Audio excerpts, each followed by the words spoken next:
સદગુરુ શ્રી ગોપાળાનંદ સ્વામી એકવાર બોટાદ પધાર્યા. એમના દર્શન માટે સાળંગપુરના વાઘા ખાચર બોટાદ ગયા.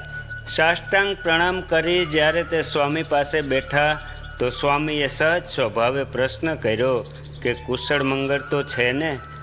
સ્વામીશ્રીનો પ્રશ્ન સાંભળી વાઘા ખાચરના મુખ પર ચિંતાઓની રેખાઓ ખેંચાણી.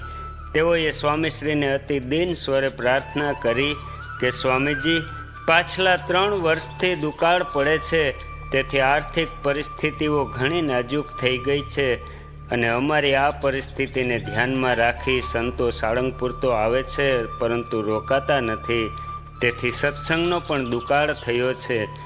શ્રીજીના પ્રસાદીભૂત સાળંગપુરની આ દશા સાંભળી દયાળુ સંતનું હૃદય પીગળી ગયું. તેઓએ વાઘા ખાચરને કહ્યું કે હું તમને એક ભાઈ આપું છું, જેથી તમારી બધી જ સમસ્યાઓનું સમાધાન થઈ જશે.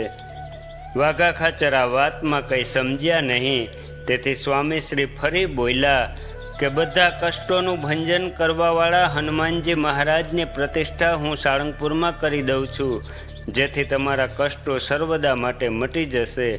આ વાત સાંભળીને વાઘા ખાચર ભાવ વિભોર થઈ ગયા અને સ્વામીશ્રીના ચરણોમાં પોતાનું મસ્તક મૂકી પોતાને અતિ ધન્ય માનવા લાગ્યા.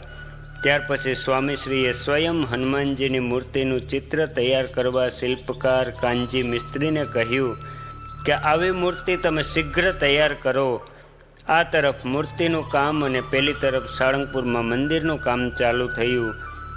પરમ ઐશ્વર્ય મૂર્તિ સદગુરુ ગોપાળાનંદ સ્વામીના સંકલ્પથી જે કાર્ય થઈ રહ્યું હોય એમાં ક્યું વિઘ્ન આવી શકે?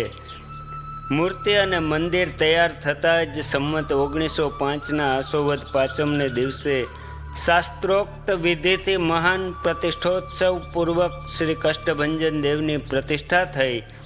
પ્રતિષ્ઠા સમયે સ્વામીશ્રીએ હનુમાનજી મહારાજનું આહ્વાન કર્યું. હનુમાનજી મહારાજનો મૂર્તિમાં પ્રવેશ થતાં જ મૂર્તિ કાંપવા લાગી. ત્યારે સ્વામીશ્રીએ હનુમાનજીને કહ્યું કે અહીંયા ભગવાન સ્વામિનારાયણની નિશ્રા અને આપની શરણમાં જે મનુષ્યો પોતાના કોઈ પણ પ્રકારના દુઃખો લઈને આવે એના દુઃખો તમે દૂર કરજો અને તેમને સુખી કરજો. ત્યાર પછી સ્વામીએ પોતાની પાસે જે લાકડી હતી તે આપીને કહ્યું, જ્યારે કોઈ પણ પ્રકારના ઉપદ્રવો દૂર ન થાય ત્યારે આ લાકડી સ્પર્શિત જળ છાંટવાથી તુરંત જ ઉપદ્રવ શાંત થઈ જશે.